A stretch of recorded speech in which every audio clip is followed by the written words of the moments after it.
ప్రియులారా, మరొకమారు దేవుని వాక్యాన్ని మనం ధ్యానం చేస్తున్నాం.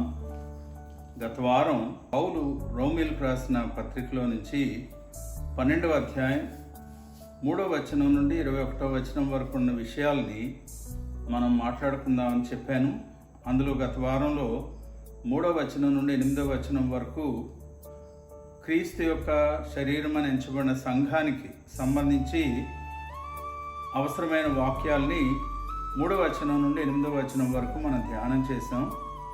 ఈ వారం అదే 12వ అధ్యాయంలో 9 నుండి 21 వచనాల్లో మన చుట్టూ ఉన్న ప్రపంచంలో ఉండే ప్రజలతో మనకు ఉండవలసిన సంబంధం విషయంలో ఎలాగ మనం ప్రవర్తించాలనేది ఈ వాక్య భాగంలో నుండి మనం నేర్చుకోవడానికి ప్రయత్నం చేద్దాం. ఈ 12వ అధ్యాయం మా కుటుంబ ప్రార్థనలో మేము చదువుతూ ఉన్నప్పుడు ప్రత్యేకంగా ఈ విషయాలు నన్ను చాలా ఆకర్షించి నా హృదయానికి హత్తుకున్నాయి. చాలాసార్లు రోమపత్రిక 12వ అధ్యాయం చదువుకున్నాం, కానీ ఈసారి పరిశుద్ధాత్ముడు ఒక ప్రత్యేకమైన విధానంలో ఈ అధ్యాయంలో నుండి నాతో మాట్లాడినట్లు నేను గమనించాను. వాటిని మీతో నేను పంచుకోవాలని ఆశపడుతున్నాను. చిన్న ప్రార్థన చేసుకుందాం. పరిశుద్ధుడు అయిన మా తండ్రి, మీ వాక్యము మాకు విరివిగా మీరు అనుగ్రహిస్తున్నారు, మీకు వందనాలు. అలవాటుగా ప్రభా మేము వాక్యాన్ని వినకుండా ధ్యానించకుండా ఎంతో భక్తితో, భయంతో, వినయంతో మిమ్మల్ని గౌరవిస్తూ మీ వాక్యాన్ని ధ్యానించు కృప మాకు అందరికీ దయచేయమని యేసు ప్రభు పరిశుద్ధ నామంలో ప్రార్థిస్తున్నాం తండ్రి, ఆమేన్.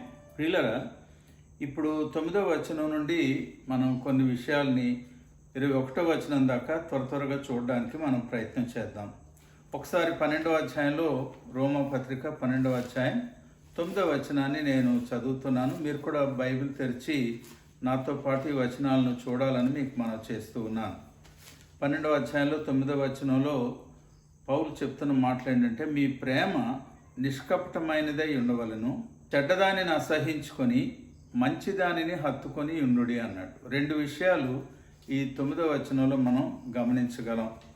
దీనిలో నుంచి మనం ధ్యానించవలసిన ఒక విషయం ఏంటంటే, మీ ప్రేమ నిష్కపటమైనదై ఉండవలనంటే దాని అర్థం ఏంటంటే, మరొక మాటలో చెప్పాలంటే, ఇంగ్లీష్లో చెప్పాలంటే లవ్ వితౌట్ హిపోక్రసీ, అంటే వేషధారణతో కాకుండా నిష్కపటమైన హృదయంతో మనం ప్రేమించాలి అనే విషయాన్ని మనం ఈ వచనం ద్వారా హెచ్చరించబడుతూ ఉన్నాం.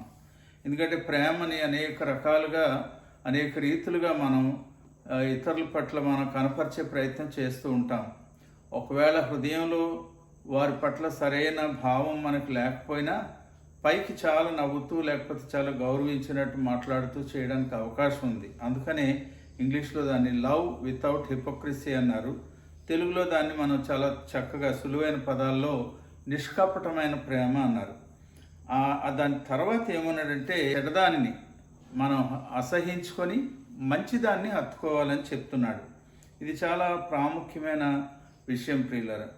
మనం చెడ్డదానిని అంటే అర్థం ఏంటంటే, మన జీవితంలో ఏదైనా ప్రేమ లేని పరిస్థితులు కానీ, లేకపోతే ఇతరుల పట్ల ఏమైనా ద్వేషం కానీ, లేకపోతే ఇతరులను చిన్న చూపు చూడడం కానీ, అలాంటివన్నీ కూడా ఇందులోకి వస్తున్నాయి. కీడనగానే, చెడ్డదనగానే ఏవేవో వేరే విషయాలు కాదు. కానీ 9వ వచనాన్ని మనం హత్తుకొని ఉంటే అక్కడ ప్రేమ గురించి మాట్లాడాడు ప్రారంభంలో. తర్వాత ఏమంటే చెడ్డదాన్ని అసహించుకోమంటున్నాడు.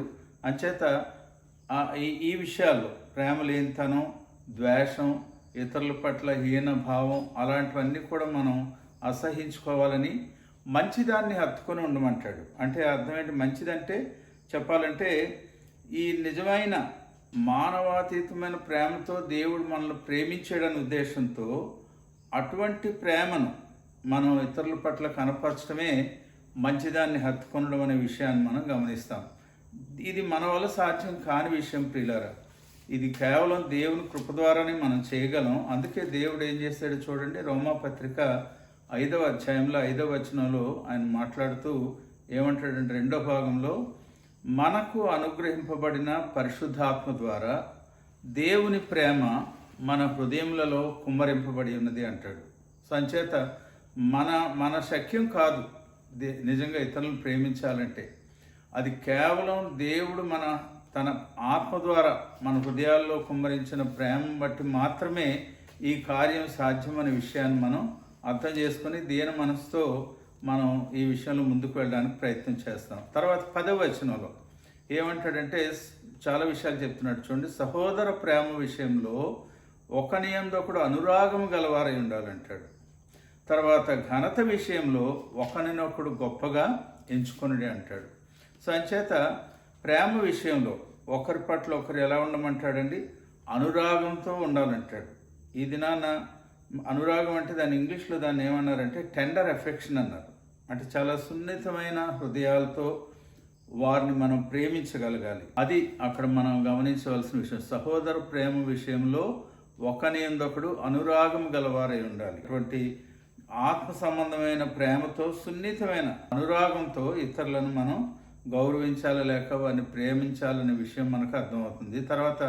తర్వాతి లైన్ ఏంటంటే ఘనత విషయంలో ఒకరినొకడు గొప్పగా ఎంచుకొనుడి అంటాడు. ఇది చాలా ప్రాముఖ్యమైన విషయం అండి.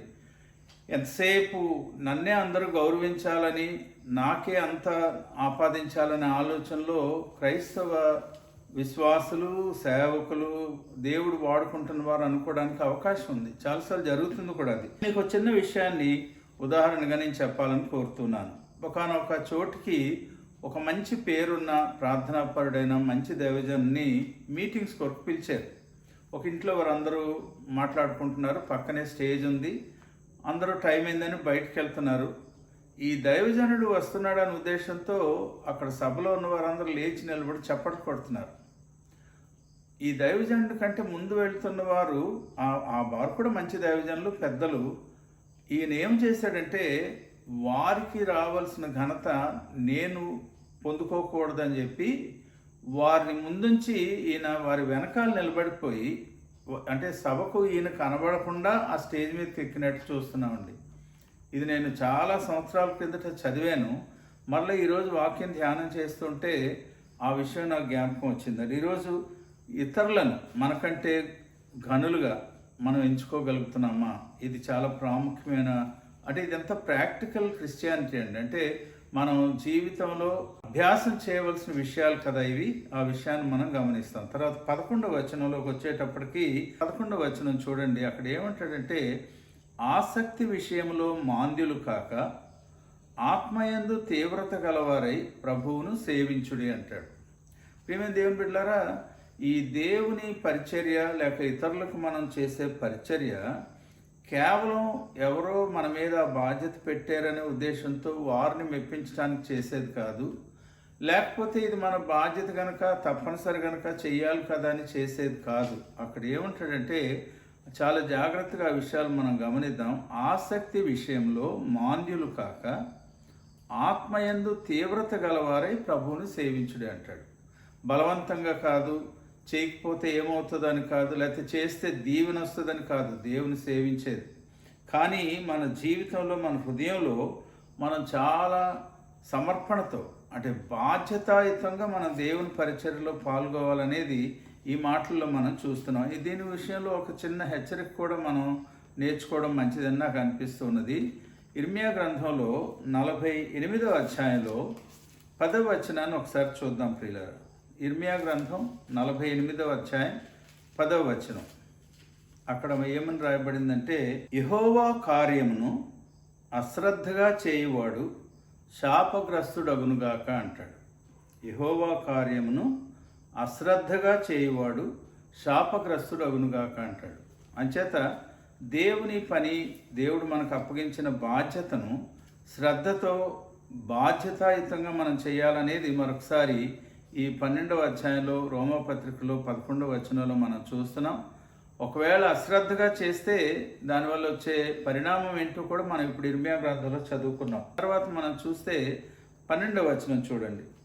అక్కడ ఏమంటున్నాడంటే నిరీక్షణ గలవారై సంతోషించుచు, శ్రమయందు ఓర్పు గలవారై ప్రార్థన యందు పట్టుదల కలిగి ఉండుడి అన్నాడు. ఇది చాలా ప్రాముఖ్యమైన విషయంగా నేను గమనిస్తున్నానండి. క్రైస్తవులకు ఈ దినాన్న ఒక 3 విషయాలు పౌలు నేర్పించాడు చూడండి. ఆ కొరింథీయులకు రాసిన మొదటి పత్రిక 13వ అధ్యాయంలో ప్రేమను గురించి అన్ని వివరించి ఆ చివరికి వచ్చేటప్పటికి ఏమంటాడంటే ప్రాముఖ్యమైన 3 విషయాలు అంటాడు. అవి ఏంటంటే విశ్వాసము, నిరీక్షణ, ప్రేమ అంటాడు.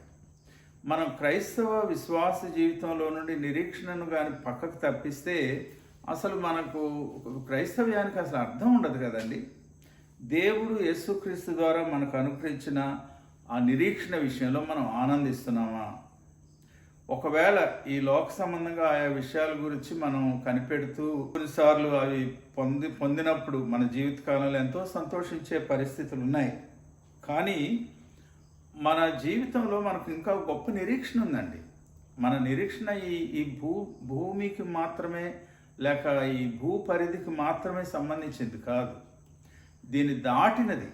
ఉదాహరణకు 3 విషయాలు మనం జ్ఞాపకం చేసుకుందాం. ఒకటేంటంటే మన నిరీక్షణ ఏంటి? అపొస్తలుల కార్యంలో 1వ అధ్యాయంలో 11వ వచనంలో ఆ 2 దేవదూతలు శిష్యులకు చెప్పారే, ఏ రీతిగా మీ ప్రభు పరలోకంలోకి చేర్చుకొనబడ్డాడో అదే రీతిగా ఆయన మరల తిరిగి రాబోతున్నాడని. తెస్సలోనికైలకు మొదటి పత్రికలో 4వ అధ్యాయంలో 13వ వచనం నుండి పౌలు రాస్తాడు కదా, ఆర్భాటంతో ప్రధాన దూత శబ్దంతో ప్రభు మేఘారూఢుడే తిరిగి రాబోతున్నాడనే సత్యాన్ని మనం నేర్చుకున్నాం. సంచేత మనకున్న నిరీక్షణ చాలా గొప్పది ప్రియులారా. అదేంటంటే మన ప్రభు తిరిగి మన కొరకు రాబోతున్నారు. లేక మనం ఏకవచనంలో చెప్పగలిగితే ఇంకా గొప్ప విషయం, నా కొరకు ప్రభు తిరిగి రాబోతున్నారు అనేది మనందరి యొక్క నిరీక్షణ. రెండవది, ఈ ప్రస్తుతం క్షయమైన ఈ దేహాల నుంచి మనం విమోచించబడబోతున్నాం.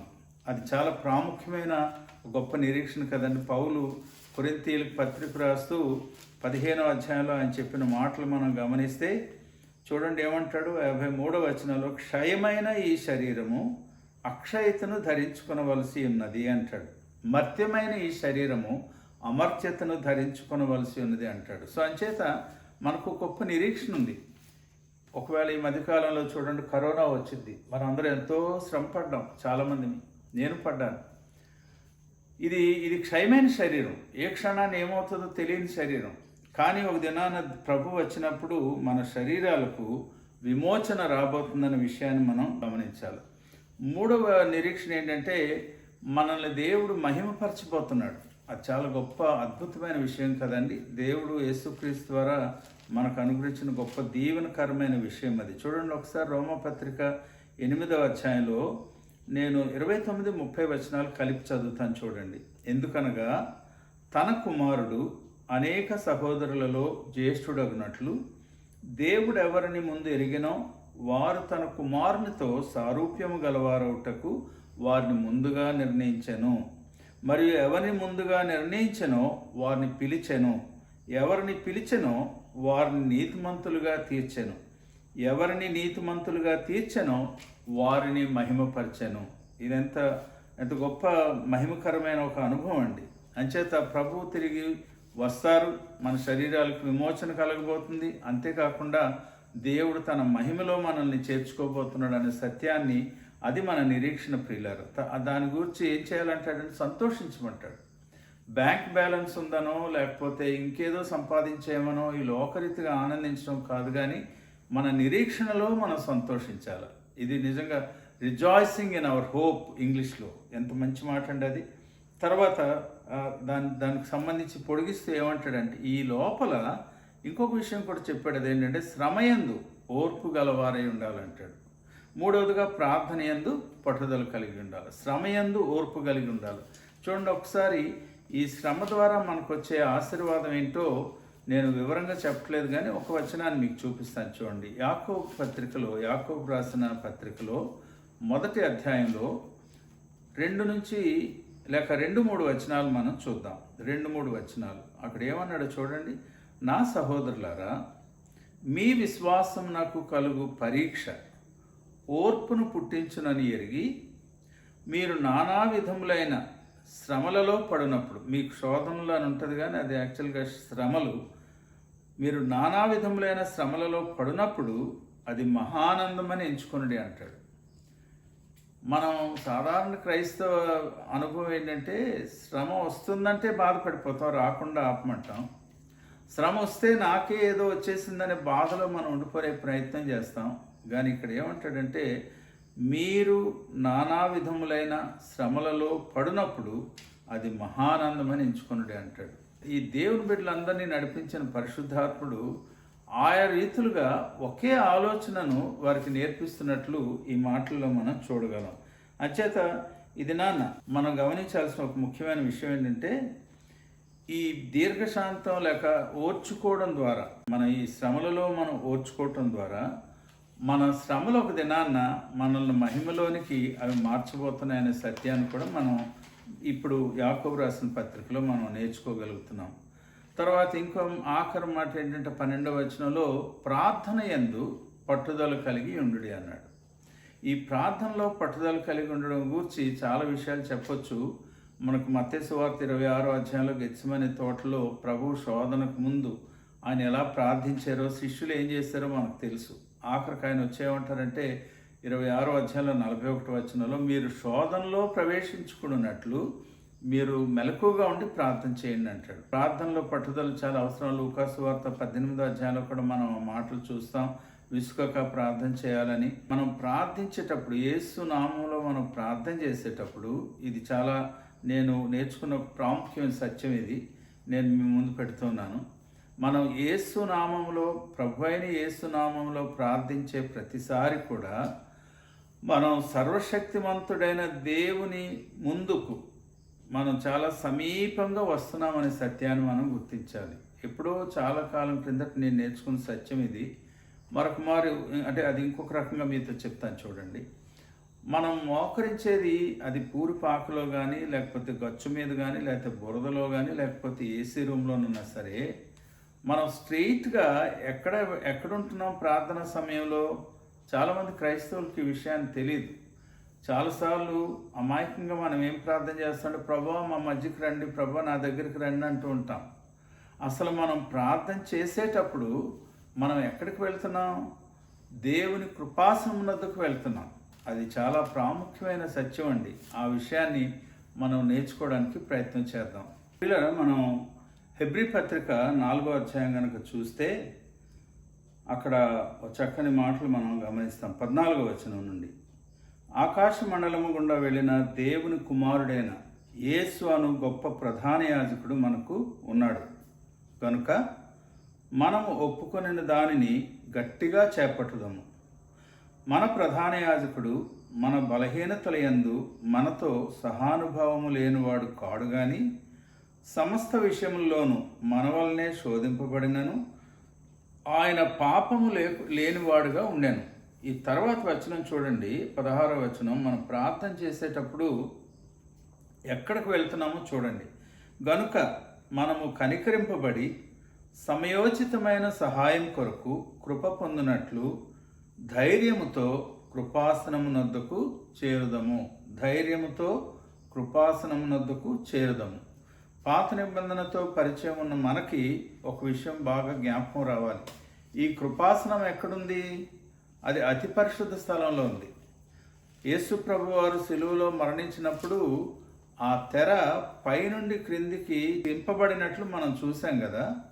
సో ఇప్పుడు పరిశుద్ధ స్థలంలో నుండి అతి పరిశుద్ధ స్థలంలోనికి అందరికీ ప్రవేశం ఉచితంగా దేవుడు అనుగ్రహిస్తున్నాడు. యేసుక్రీస్తు తన శరీరం అనే ఆ తెరను చింపి మనకు ఆ ప్రవేశం ఇచ్చాడు. కనుక మనం ఇప్పుడు ఎక్కడికి వెళ్తున్నాం? ప్రార్థన చేసిన ప్రతిసారి మనం దేవుని యొక్క కృపాసనం వద్దకు వెళ్తున్నాం. ఆ సత్యాన్ని మనం అర్థం చేసుకుందాం. ఆ రీతిగా ధైర్యంతో మనం ప్రార్థనలో ముందుకు వెళ్ళడానికి ప్రయత్నం చేద్దాం. 13వ వచనాన్ని మనం చూద్దాం ప్రియులారా. అక్కడ ఏమన్నాడంటే, పరిశుద్ధుల అవసరములలో పాలు పొందుచు శ్రద్ధగా ఆతిథ్యము ఇచ్చుచుండుడి అన్నాడు. ఈ దినాల్లో మరి పరిశుద్ధుల అవసరాలు అనే మాట మనం ఆలోచిస్తే, ఎవరు పరిశుద్ధులు, వారి అవసరాలు ఏంటి? We're making rich people richer. మనం కానుకలు అనేవి ఇవ్వడానికి ప్రయత్నం చేస్తూ ధనవంతులను మరింత ధనవంతులు చేసే ప్రయత్నం చేస్తున్నాం. మనం ఇచ్చే కానుకలు లేకపోతే మనం చేసే పరిచర్య వల్ల ధనవంతులు ఇంకా ధనవంతులు అవడానికి కాదు. ఈ మధ్య మనం చూసాం కొంతమంది గురించి, వారు ఏంటంటే అదానీల కంటే అంబానీల కంటే ధనవంతులంట. సేవకులు, అమాయక ప్రజలు ఇంకా వారికే కానుకలు ఇచ్చే ప్రయత్నం చేస్తున్నారు. కానీ మన పక్కనే ఉండే ఒక సేవకుడు పూరిపాకలో ఆరాధన చేస్తూ, పిల్లలు ఫీజులు కట్టలేక, భార్య అనారోగ్యంగా ఉంటే సరైన వైద్య సదుపాయం చేయలేక ఉన్న పేదవాళ్ళని మనం చూడమండి. అసలు మన సహవాసంలో ఉండే పేదవారితో ఎంతమందితో మనకు సంబంధం ఉందో చెప్పండి. ఎంతసేపు మనలాగా వేషధారణలో కానీ, చదువులో కానీ, ఉద్యోగాల్లో కానీ, లేకపోతే మన కులంలో కానీ మనకు అనుకూలంగా ఉన్న వారికే మనం ఏదో చేయడానికి ప్రయత్నం చేస్తాం. కానీ పరిశుద్ధుల అవసరతలు ఎంతమంది నిజంగా గుర్తించి వాటిలో పాలు పంపులు పొందుతున్నారు? ఇది చాలా, అంటే మనం ఏదో ప్రసంగం వినాలి కదా వినేసి వదిలేయడం కాదండి. మనం అలా తెలుసుకుని ప్రార్థించగలిగే వారంగా ఉన్నామా అని వారి గురించి పట్టించుకున్న వారు ఎవరండి? ఈరోజు ఆలోచన చేయండి. సో మనం అబ్రహాముని గురించి మాట్లాడుతూ ఉంటే రిచర్డ్ వర్మ్బ్రాండ్ అనే దైవజనుడు ఒక చిన్న సాదృశ్యం చెప్పాడు. ఆయన ఎలాగంటే, అబ్రహాం రోజు నిద్రపోయే ముందంట, అంటే పితరుల కాలంలో విషయాలు ఇవి, ఆయన రోజు రాత్రి ఆ గుడారానికి బయట ఒక గిన్నెలో కొంత ఆహారాన్ని పెట్టి మంచినీళ్ళు పెట్టి పడుకునేవాడంట. ఎందువల్ల? అబ్రహాము తన తండ్రి ఇంటిని, తన దేశాన్ని, తన బంధువుల్ని విడిచిపెట్టి దేవుడు ఆదికాండం 12వ అధ్యాయంలో 1-2 వచనాలు ఇచ్చిన పిలుపు ప్రకారం దేవుడు చూపించే దేశానికి ప్రయాణం చేస్తున్నాడు. ఆయనే పరవాసి. ఆ హెబ్రీ పత్రిక 11వ అధ్యాయం చదవండి, 8 నుంచి ఆ క్రింది వచనాలని చదవండి. దేవుడు వాగ్దానం చేసిన దేశంలోనే ఉంటూ వారు పరవాసులుగా జీవించారు, గుడారాల్లో నివసించారు. సో నాలాంటి కాందిశీకులు ఎవరైనా పరవాసులు ఎవరైనా ప్రయాణంలో ఉంటే వారికి ఆకలి వేస్తే ఆహారం తింటారని చెప్పి గుడారం బయట ఆహారం పెట్టి పడుకునేవాడంట. ఈరోజు ఎంతమంది అలాంటి క్రైస్తవులు ఉన్నామో ఒకసారి ఆలోచన చేయండి పిల్లలు. మనతో ఈక్వల్గా ఉండేవారికి మనం పార్టీలు ఇస్తుంటాం. మనకంటే కొంచెం ఉన్నతంగా ఉండేవారి దగ్గర ఏమైనా అవసరాలు తీర్చుకుంటే అలాంటి వారికి హోటల్స్లో డిన్నర్లు ఇస్తూ ఉంటాం. కానీ ఎంతమంది పరిశుద్ధుల యొక్క అవసరాలు గుర్తించే వారం ఉంటున్నాం? ఒకసారి ఆలోచన చేయండి. దాని గురించి మాట్లాడితే ఏమంటాడంటే, శ్రద్ధగా ఆతిథ్యం ఇచ్చి ఉండు అంటాడు. మనకు జ్ఞాపకం ఉంది కదా, ఈ ఆతిథ్యం ఇస్తూ కొంతమంది ఏం చేశారటండి, తెలియకే దేవదూతలకు ఆహారం పెట్టారంటాడు. అదే అబ్రహాము కూర్చున్న ఆ ఉపమాన ఉదాహరణ అది కదండి. సరే, తర్వాత మనం చూస్తే 14వ వచనం చూడండి. మిమ్మల్ని హింసించు వారిని దీవించుడు కానీ శపింపవద్దు అంటాడు. ఇది ఈ మధ్యకాలంలో 2-3 సార్లు నేను మాట్లాడానండి. క్రైస్తవ సంఘానికి, క్రైస్తవ విశ్వాసులకు, క్రైస్తవ సేవకులు, నమ్మకమైన వారికి తప్పనిసరిగా హింస కలుగుతుందని పౌలు చెప్పాడు, పేతురు చెప్పాడు. ఒకవేళ మీకు హింస రాకపోతే, శ్రమ కలగకపోతే మీరు ఆశ్చర్యపడండి అంటాడు పేతురు. అది చాలా ఆశ్చర్యమైన స్టేట్మెంటు. కానీ ఇప్పుడు ఏమవుతుందండి, ఓ చిన్న సమస్య వస్తే చాలు దాన్ని ఎన్ని రకాలుగా ఎదుర్కొనే ప్రయత్నం చేస్తున్నామో, అవసరమైతే రాజకీయంగా, లేకపోతే మరొక రకంగా. కానీ ఇక్కడ ఏం చెప్పాడండి, మిమ్మల్ని హింసించు వారిని ఏం చేయాలంటే మీరు దీవించండి అన్నాడండి. ఇది చాలా ప్రాముఖ్యమైన అంశం ప్రియులారు. ఎవరైతే మనల్ని చూడండి, ఇంకేమంటాడు, దీవించుడు కానీ శపింపవద్దు అంటాడు. ఇంగ్లీష్లో ఒక మాట చదివానండి, ఏమంటాడంటే, we are called to show kindness towards our persecutors instead of retaliation అన్నాడు.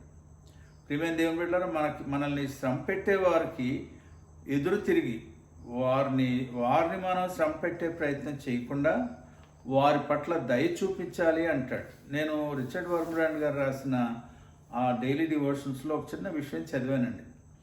ఒక పోలీస్ స్టేషన్లో ఒక ఇన్స్పెక్టర్ ఉంటాడు.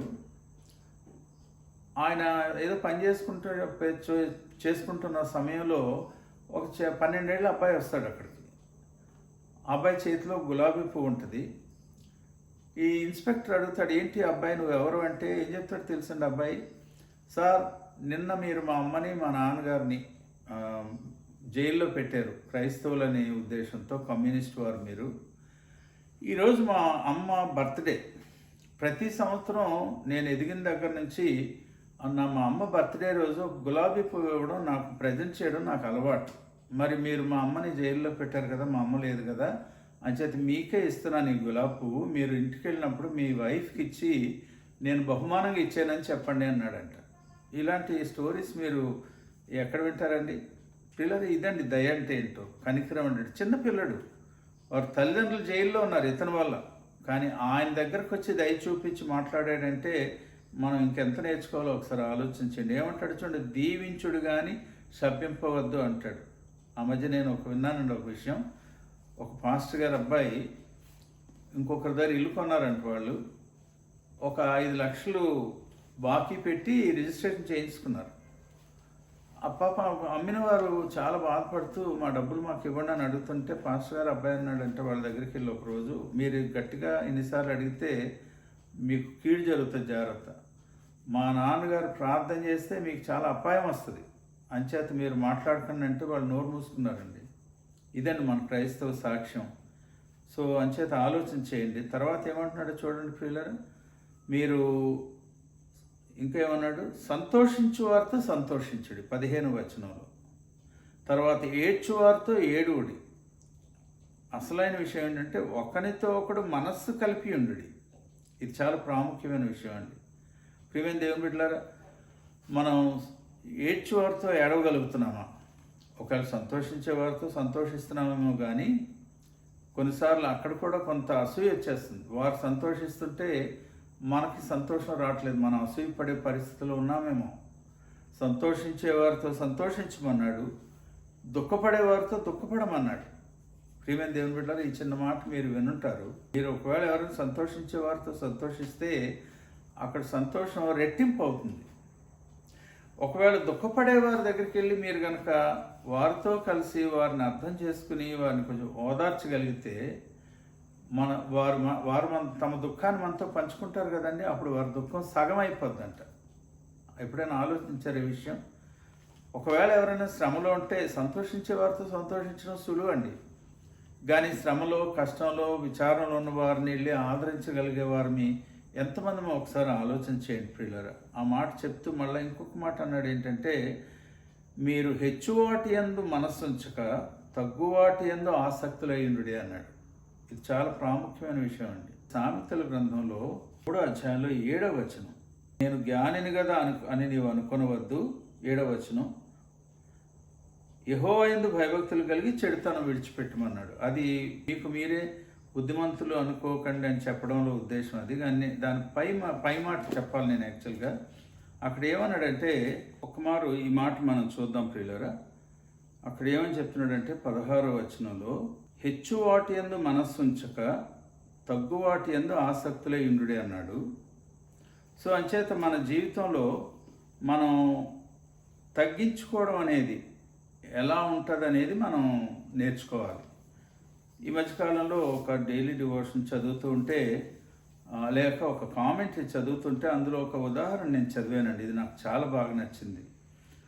ఒక చోటికి ఒక మంచి దైవజనుడు మీటింగ్స్ కొరకు వచ్చాడు. ఆయన వస్తుంటేనే పెద్ద కార్ తీసుకొచ్చి, చాలా ఖరీదైన కారు ఎక్కించారు. ఆయన ఒక 5 స్టార్ హోటల్లో పెట్టడానికి తీసుకెళ్తున్నారంట. ఇది ఈ రోజుల్లో జరుగుతున్న విషయాలకి ఎంత వ్యతిరేకంగా ఉందో నేను చెప్పబోయేది మీరు వినండి ప్రియులారు. మొత్తం మీద కారు ఎక్కగానే, కారు బయలుదేరుతుండగానే ఆయన అడిగాడంట, మనం ఎక్కడికి వెళ్తున్నామని. వాళ్ళు అన్నారు ఫలానా 5 స్టార్ హోటల్ కని. ఆ దైవజనుడు ఏమని అడిగాడంటే తెలుసా అండి, మన ఊర్లో ఎవరైనా మంచి భక్తిగల కుటుంబం నన్ను వారి ఇంట్లో ఉంచుకోవడానికి అవకాశం లేదా అని అడిగాడంట. ఆ మీటింగ్ పెట్టిన వారు, కమిటీ వారు సిగ్గుపడి, ఉన్నారండి ఒక మంచి కుటుంబం, వారు ఎవరైనా దైవజనులు వస్తే వారి ఇంట్లో పెట్టమంటారంటే సరే నన్ను అక్కడికి తీసుకెళ్ళండి అన్నాడంట. అదో చిన్న ఇల్లు, ఒక రిటైర్డ్ దంపతులు 2 ఉన్నారు. వారి ఇంట్లో పెద్ద సౌఖ్యాలు లేవు. వారు ఎంతో ప్రేమతో ఈ దైవజన్ని ఆహ్వానించారు ఇంట్లోకి. ఆయన ఆ ఇంట్లో ఉన్నాడంటాడు ఆ మీటింగ్ జరిగినన్ని రోజులు. ఈరోజు సెలబ్రిటీస్కి ఆ రోజుల్లో పనిచేసిన దైవజనులకు ఎంత తేడా ఉందో చూడండి ప్రియులారు. ఎంత తగ్గించుకున్నాడు ఆయన. చాలా నేను నేర్చుకోవాలి, మీరు కూడా నేర్చుకోవాలి ప్రియులారు. మనం దేని మనస్సుతో ఉండాలనేది ఈ మాటల్లో మనం చూస్తున్నాం. హెచ్చువాటి యందు మనస్సు ఉంచక తగ్గువాటి యందు ఆసక్తులైండు అని చెప్పి అప్పుడు ఏమన్నాడంటే, మీకు మీరే బుద్ధిమంతులమని అనుకొనవద్దు అంటాడు. చూడండి ఒకసారి, జ్ఞాని అయిన సొలొమోను ఆయన సామెతల గ్రంథంలో 3వ అధ్యాయంలో 7వ వచనంలో ఒక మాట చెప్పాడు. ఒకసారి నేను చదువుతాను చూడండి. సామెతల గ్రంథం 3వ అధ్యాయం 7వ వచనం. అక్కడ ఏమంటాడంటే, నేను జ్ఞానిని కదా అని నీవు అనుకొనవద్దు, యెహోవా యందు భయభక్తులు కలిగి చెడుతనము విడిచిపెట్టుము అంటాడు. ఎంత మాత్రం కూడా మనం జ్ఞానులు అని మనకు మనమే సర్టిఫికేట్ ఇచ్చుకోవడం అనేది చాలా పొరపాటు. అదే ఇక్కడ చెప్తున్నాడు, మీకు మీరే బుద్ధిమంతులని అనుకొనవద్దు అన్నాడు 12వ అధ్యాయంలో 16వ వచనంలో. 17వ వచనంలో ఏం చెప్తున్నాడో మనం చూద్దాం ప్రియులారా. 17వ వచనంలో ఏమంటాడంటే, కీడుకు ప్రతి కీడు ఎవరికి చేయవద్దు. చాలా ముఖ్యమైన అంశం అండి ఇది. సాధారణంగా ఎవరైనా మనకు కీడు చేస్తే వారికి మనం కీడు చేయడానికి ప్రయత్నం చేయొచ్చు. ఒకవేళ చేయలేని స్థితిలో ఉంటే వాడికి కీడు జరగాలని ఆశపడవచ్చు. ఇది చాలా విచారకరమైన ఆలోచన. అంచేత కీడుకు ఎవరు కూడా ప్రతి కీడు చేయడానికి వీల్లేదు. తర్వాత ఏమంటాడు, మనుషులందరి దృష్టికి యోగ్యమైన వాటిని గూర్చి ఆలోచన కలిగి యుండుడి అంటాడు. ఇది ఇది అఫ్కోర్స్ ఇదంత సాధ్యమైన విషయం కాదు. కానీ మనం చేయాల్సింది ఏంటంటే, మనుషులందరి దృష్టికి యోగ్యమైన దాని గురించి లేక మేలైన వాటిని గురించి మనం ఆలోచన కలిగి ఉండాలి అనే ఆలోచన ఇందులో మనం నేర్చుకుంటున్నాం. 18వ వచనంలోకి వద్దామండి. రోమాపత్రిక 12వ అధ్యాయం 18వ వచనం. శక్యమైతే మీ చేతనైనంత మట్టుకు సమస్త మనుషులతో సమాధానముగా ఉండుడి అన్నాడండి. అక్కడ చూడండి ఏమన్నాడు, శక్యమైతే మీరు మనుషులందరితో మీరు ఏం చేయాలా, సమాధానంగా ఉండడానికి మీరు ప్రయత్నం చేయాలి. ఇది చాలా చాలా ఇంపార్టెంట్. క్రైస్తవ కుటుంబంలో కానీ సంఘంలో కానీ ఇది చాలా ప్రాముఖ్యమైన ఒక దిద్దుబాటు అనేది మనం చూద్దాం ప్రియులారా. మనం ఒకవేళ ఎవరితోనైనా సమాధానంగా ఉండలేకపోతున్నామా అంటే ఒకసారి పరీక్షించుకోవాలి. ఎందుకంటే హెబ్రీ పత్రికలో 12వ అధ్యాయంలో 14వ వచనంలో ఈ మాట చదువుతాం మనం. అందరితో సమాధానమును పరిశుద్ధతయు కలిగి ఉండుటకు ప్రయత్నించుడి. పరిశుద్ధత లేకుండా ఎవడను ప్రభువును చూడడు అన్నాడండి. గమనించండి ప్రియులారా, ఇక్కడ చూస్తే సమాధానాన్ని పరిశుద్ధతను ఒకే చోట కలిపి మాట్లాడుతున్నాడు భక్తుడు, లేక పరిశుద్ధాత్ముడు రాయించాడు ఆ రీతిగా. అందరితో సమాధానమును పరిశుద్ధతయు అంటే, ఒకవేళ నేను అసమాధానానికి నా హృదయంలో చోటిస్తే నా జీవితంలో నేను పరిశుద్ధతను కోల్పోతున్నట్టు లెక్క కదా. అందుకే ఏమన్నాడు, పరిశుద్ధత లేకుండా ఎవడును ప్రభువును చూడడు అన్నాడు. అంటే సమాధానంగా అనేది లేకపోతే నాలో పరిశుద్ధత లేనట్టే. నాలో పరిశుద్ధత లేని పక్షంలో నేను దేవుని చూడలేను, ప్రభువుని చూడలేను అనే మాట మనం చూస్తూ ఉన్నాం. ఒకసారి ఆ కొండ మీద ప్రసంగంలో ప్రభు వారు నేర్పించిన ఆ ధన్యతల్లో ఒక ప్రాముఖ్యమైన ధన్యత ఏంటండి, అది చూడండి. 7వ ధన్యత 9వ వచనంలో మనం చూస్తాం. మత్తయి సువార్త 5వ అధ్యాయం 9వ వచనంలో, సమాధానపరచువారు ధన్యులు, వారు దేవుని కుమారులు అనబడుతారు అన్నాడు. సమాధానం కలిగి ఉండడం ఒక ఎత్తు, సమాధానం పరచడం మరొక ఎత్తు. ఇది నన్ను ఎంతమంది మన సంఘాల్లో మన కుటుంబాల్లో సమాధానపరిచేవారు ఉన్నారు, అది ఆలోచన చేస్తూ మనం ముందుకు వెళ్దాం. 19వ వచనంలో మనం చూస్తే ఏమన్నాడు చూడండి, ప్రియులారా మీకు మీరే పగ తీర్చుకొనక దేవుని ఉగ్రతకు చోటీయుడి. పగ తీర్చుట నా పని, నేనే ప్రతిఫలం నెత్తునని ప్రభువు చెప్పుచున్నాడని వ్రాయబడి ఉన్నది. ఎక్కడి నుంచి తీసుకున్నాడు ఈ మాటలు? ధర్మశాస్త్రంలో ద్వితీయోపదేశకాండంలో 32వ అధ్యాయంలో 35వ వచనం నుండి తీసుకుని ఏమంటున్నాడు, పగ తీర్చుట నా పని, నేనే ప్రతిఫలం ఎత్తునని ప్రభు చెప్తున్నాడు అనే మాట చెప్తూ ఏమంటాడంటే, అంచేత దేవుడు చేయాల్సిన పని మీరు చేయకండి అంటాడు. ప్రియులారా మీకు మీరే పగ తీర్చుకొనకండి, దేవుని ఉగ్రతకు చోటివ్వండి అన్నాడు. అంటే దాని ఉద్దేశం ఇతరుల మీద ఉగ్రత రావాలని కోరుకోవడం కాదు, కానీ మన హృదయంలో అటువంటి ప్రేమ గల మనస్సు మనం కలిగి ఉండాలనేది చాలా ప్రాముఖ్యమైన హెచ్చరిక. 20వ వచనంలో మనం చూస్తే, నీ శత్రువు ఆకలి కొని ఉంటే అతనికి భోజనం పెట్టుము, దప్పికొని ఉంటే దాహమిమ్ము, అలాగ చేయటం వలన అతని తల మీద నిప్పులు కుప్పగా పోయదు అంటాడు. అంటే దాని ఉద్దేశం అవతల వ్యక్తి నెత్తి మీద నిప్పులు పోయడం కాదు, కానీ మన ప్రేమ ద్వారా ఇతరులు మన కీడు చేసేవారిని మనం ఒకవేళ ప్రేమించగలిగితే అవతల వ్యక్తి అతడు మన పట్ల కనపరిచిన వ్యతిరేకత విషయంలో సిగ్గుపడతాడు. అతడు మన దగ్గర నుంచి ఆశించని దయని గనక మనం చూపించగలిగితే అది అసలు క్రైస్తవ్యం. యేసు ప్రభువారు అంత భయంకరంగా శ్రమపడి దెబ్బలు పొంది తిని, కొరడా దెబ్బలు తిని, ముళ్ళ కిరీటం ధరించి ఆ సిలువ భారం మోస్తూ ముందుకు వెళ్తూ ఆఖరికి సిలువ మీదకి ఎక్కిన తర్వాత ఆయన చెప్పిన మొట్టమొదటి మాట ఏంటంటే, సిలువలో తండ్రి వీరేం చేయుచున్నారో వీరు ఎరుగరు కనుక వీరిని క్షమించమన్నాడు. సో తల మీద నిప్పులు పోసాడు ఆయన. ఆ విషయాన్ని మనం అర్థం చేసుకుందాం. ఫైనల్గా ఆఖరిగా కీడు వలన జయింపబడక మేలు చేత కీడును జయించుము అన్నాడు. మనం ఎంత మాత్రం కూడా కీడు చేసిన వారికి కీడు చేయాలనే ఉద్దేశంతో వారిని జయించే ప్రయత్నం చేయకుండా మనం చేయగలిగినంత మేలు చేసి ఆ కీడుని జయించే ప్రయత్నం చేద్దాం ప్రియులారా. ఒక ప్రాక్టికల్ అనుభవాలు ఒక 2 విషయాలు చెప్పి మనం ప్రార్థన చేస్తాం. జార్జ్ వాషింగ్టన్ ఆయన ఏమన్నాడంటే ఒకసారి ఇంగ్లీష్లో, I will never let another man ruin my life by making me hate him అన్నాడు. నేను మరొక వ్యక్తిని ద్వేషించున్నట్లు నన్ను పురుగొల్పే ప్రయత్నం చేయడానికి ఎవ్వరికి నేను అవకాశం ఇవ్వను అన్నాడండి. I will never let another man ruin my life by making me hate him. అవతల వాడిని నేను ద్వేషించి నా జీవితాన్ని నేనే నా సొంతంగా నాశనం చేసుకునే పరిస్థితి తేవడానికి మరొకటికి అవకాశం ఇవ్వని అంటాడు జార్జ్ వాషింగ్టన్. మరొక సత్యం మీరు చూస్తే ఆశ్చర్యపోతారు. లింకన్ గారు, అబ్రహాం లింకన్ గారు ప్రెసిడెంట్గా ఉన్నప్పుడు స్టాంటన్ అని ఒక ఆయన ఉండేవాడంట. ఆయన అబ్రహాం లింకన్ గారిని ఎంత ద్వేషించేవాడంటే, నేను గొరిల్లా ముఖం చూడాలంటే ఆఫ్రికా వెళ్ళక్కర్లేదు, నా పక్కనే ఉన్నాడు అని అబ్రహాం లింకన్ గారిని చూస్తూ అసహ్యంగా మాట్లాడేసేవాడంటండి. ఒకరోజు వచ్చింది, అబ్రహాం లింకన్ గారు ఏం చేశారంటే తనకు సైన్యపరంగా సలహా ఇచ్చే ముఖ్య సలహాదారునిగా ఈ స్టాంటన్ అని ఎవడైతే నీ కోతిని లేక గొరిల్లాని చూస్తున్నాను అంటున్నాడో అతనికి ఒక ముఖ్యమైన పదవి ఇచ్చాడంటండి. సరే, కొన్నాళ్ళ తర్వాత అబ్రహాం లింకన్ గారు చనిపోయారు. చనిపోతే ఆ చనిపోయినప్పుడు ఆయన మాట్లాడుతూ స్టాంటన్ ఏమన్నాడు తెలుసండి, మనుషులందరిలో గొప్ప నాయకుడు ఇతడని చెప్పాడండి లింకన్ గారి గురించి. ఏ వ్యక్తి అయితే గొరిల్లా అని అతన్ని నిర్మోహమాటంగా పిలిచి అవమానపరచడానికి ప్రయత్నం చేశాడో ఆ వ్యక్తికి సైన్యంలో ఉన్నతమైన స్థానాన్ని కల్పించిన కారణంగా అబ్రహాం లింకన్ తన దయని చూపించాడు. మేలు చేత అతను జయించాడు.